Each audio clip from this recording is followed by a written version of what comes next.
seorang suami menikah lagi tanpa sepengetahuan istri pertama, poligami diam-diam, apa hukumnya dalam Islam dan bagaimana pandangan Islam? Dua saya jelaskan. Pertama pandangan negara, yang kedua pandangan agama. Menurut pandangan agama Islam, sah nikah kalau cukup rukun dan syarat. Ada mahar, ada ijab, ada qabul, ada wali, ada dua orang saksi. Aku nikahkan engkau dengan anakku dengan mahar seperangkat alat salat dan sebentuk cincin emas tunai, sah. Tak ada syarat izin istri pertama menurut hukum fikih. Tapi menurut hukum Republik Indonesia tidak sah nikah kecuali izin istri pertama. Maka siapa yang mau poligami, mintalah istri membuat surat pernyataan ditandatangani materai 6.000. Saya yang bertanda tangan di bawah ini, dengan ini tidak ada keterpaksaan bahwa saya ridho dan setuju bahwa suami saya menikah sekali lagi. Dibawalah kertas tadi ke pengadilan. Nanti pengadilan akan memanggil istri, memanggil suami. Lalu ditanyanya, hai ibu istri pertama, ya benarkah ini surat tanda tangan ibu? Betul Pak Hakim. Apakah selama ini tidak ada masalah dalam rumah tangga ibu? Tak ada Pak Hakim. Jadi intinya ibu setuju ya setuju. Cepatlah pukulkan palu dulu. Kalau bisa jangan ke meja tuh, kepala suami saya ini. Kata Pak Hakim, dengan ini sah. Maka dengan ini sah. Lalu dengan modal secari kertas tadi, maka menikahlah dia. Kalau tidak, maka istri pertama bisa menuntut ke pengadilan. Nah, itu dia. Di Batam saya tak tahu di mana kantor. Kalau di Pekanbaru nanti saya tunjukkan kantornya. Apakah nikah muda itu salah? Nikah muda bagus. Saya menyesal nikah udah tua. Kalau tahulah saya nikah muda itu baik, begitu habis sunat nikah langsung. Untuk menghindari zina Pak Ustadz, disuruh nikah tapi belum siap. Saya baru pulang dari Mesir seminggu yang lalu. Hari Rabu saya pulang. Waktu terakhir berjumpa dengan adik-adik, saya katakan, kalian kalau ada anak lajang yang sedang kuliah, kebetulan ada perempuan yang juga dikirim belanja dari orang tuanya, cocok kalian, bagus kalian menikah. Tapi dengan syarat perjanjian yang ketat. Adinda, aku belum bisa cari makan, aku kiriman orang tuaku, kau pula dikirim orang tuamu. Bagaimana kalau kita merger aja? Iyalah bang, kata dia, daripada kau diambil orang lain, bagus aku yang mengambil, bagus nikah. Tapi orang tua saya ini tak paham tentang ini Pak Ustadz. Dia maunya saya kepribadian dulu, mobil pribadi, rumah pribadi, kebun pribadi. Gimana nih Pak Ustadz? Maka pahamkanlah orang tua. Jangan balik dari sini dudukkan ayah, dudukkan emak. Assalamualaikum warahmatullahi. Jangan. Berapa banyak kita ini ingin jadi ustadz, bukan begitu caranya. Panggil nenek mama, alim ulama, cerdik pandai, tokoh masyarakat. Pak, aku mau menikah di usia muda, takut berzina, tapi ayahku tak setuju. Bisa bapak bicarakan dengan ayah? Maka si bapak pun bercerita, anakmu itu ku tengok sudah agak gatal betul. Bolehlah kau nikahkan. Nah, jadi idenya dari kita, tapi kita pakai lidah orang-orang tua yang didengar. Kira-kira bapak kamu itu cakap siapa yang dia dengar? Ayah saya ini pegawai Pemprov Pak. Kalau atasan dia ngomong, insya Allah cari atasannya ngomong. Ayah saya ini ngefan betul sama Ustadz Fulan Pak. Panggil Ustadz itu, suruh Ustadz. Ada imam di masjid Jabal Arafah namanya Ustadz Haruna Hasim. Ayah saya jamaahnya Pak.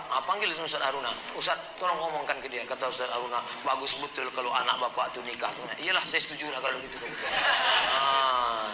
Makan dan minum sambil duduk, tapi saya pernah disuruh minum sambil berdiri waktu minum air zam-zam Pak Ustaz. Mas minum air zam-zam berdiri. Mana? Ada dalilnya tak Pak Ustaz? Ra'ana Rasulullah SAW yashrabu zam-zam qa'iman. Nabi SAW minum air zam-zam berdiri. Nah, kata Ustaz Samad minum duduk. Kenapa Nabi Muhammad minum berdiri? Kenapa minum air ini mesti duduk? Karena waktu duduk saringannya telentang. Ketika berdiri saringannya telungkup. Minum air zam-zam berdiri tak perlu pakai saringan. Karena air zam-zam air yang tersuci di dunia. 2-0 orang yang mengejek Nabi SAW. Ini Nabi kalian ini pelintat-pelintut nih. Suruhnya orang minum duduk, dia sendiri minum berdiri. Kau yang mengejek Nabi Muhammad, nampak jahilmu 2 kali lipat. Kenapa minum berdiri? Nabi minum berdiri karena air zam-zam tak perlu disaring, air yang paling suci di dunia.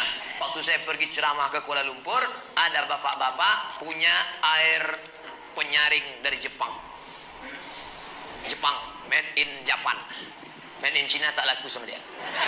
Lalu kemudian datanglah orang Jepang tadi, kata si bapak tadi, hebat air yang disaring pakai ini. Oh hebat pak, tunggu sebentar ya. Dia masuk ke kamar, dibawanya air zam-zam. Tolong bandingkan sama ini. Loh kok lebih bersih ini? Ini dari Mekah ya kata dia. Iya tahu juga rupanya dia. Walaupun dia tak bersunat, tahu dia mana air itu. Itulah hebatnya. Gimana cara menghadapi suami yang susah bangun untuk sholat subuh Pak Ustadz? Idealnya, ini yang bertanya nih pasti perempuan. Idealnya, bapak tuh yang membangunkan ibu. Diambilnya air, memercikkan air ke wajah ibu untuk ngajak tahajud. Bangun! Itu kalau nikahnya udah 20 tahun. Tapi kalau yang baru pengantin baru kemarin, wake up my honey. Wake up my darling. Mestinya begitu.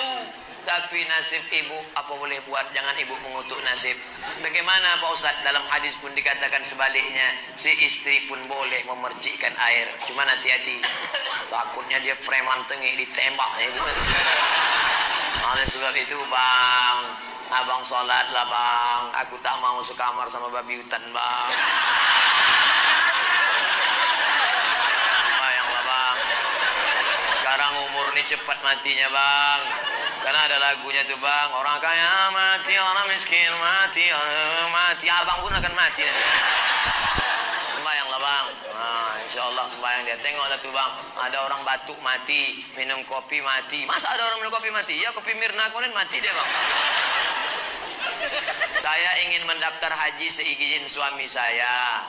Apakah boleh saya berangkat haji tanpa suami atau tanpa mahram Pak Ustadz? Pendapat Imam An-Nawawi dari kalangan mazhab Syafi'i, kalau keberangkatan itu untuk haji dan ada aman perjalanan, maka boleh tanpa mahram. Aman, suami izin, aman perjalanannya. Ada ketua kloter, ada tim pembimbing ibadah, ada dokter, 3 orang yang dibiayai oleh negara, lalu kemudian pula ada security, aman, maka boleh berangkat. Bukan kata Abdul Somad, jangan salahkan Abdul Somad. Saya ngutip-ngutip aja nih. Kalau mau marah-marah sama imam-imam, jangan sama saya. Mohon jelaskan tentang pajak 2,5%. Mana ada pajak 2,5%? 15% pajak. Pajak pendapatan, itu zakat. Apakah boleh dikumpulkan dulu selama setahun, setelah itu baru didistribusikan di kampung halaman? Maka zakat itu siapa yang kena zakat? Yang berpenghasilan 85 gram. Ingat, 85, 85, 85, 85, 85. Jangan keluar dari sini jadi 58. Dalam perjalanan hidup ibu bapak tahun 85, apa yang paling berkesan? Ingat itu, 85 gram emas. Kalau penghasilanku sebanyak itu, maka aku sudah kena zakat. 85 gram sekarang harga emas 500.000, maka 85 kali 500 sama dengan 42.500.000. Dibagi 12 bulan. 42.500.000 bagi 12 sama dengan 3.600.000. Payah ngitung 3.600.000, 4 juta. Siapa yang berhasilan 4 juta, keluarkan zakat 2,5%, 25.000, 25.000, 25.000, 25.000. Yang punya zakat, yang punya duit 4 juta, zakatnya 100.000. Pak Ustadz, saya keluarkan 100.000 tiap bulan atau total 1.200.000? Bagus tiap bulan.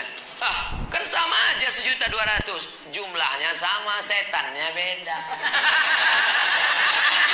Kalau 100.000 ringan.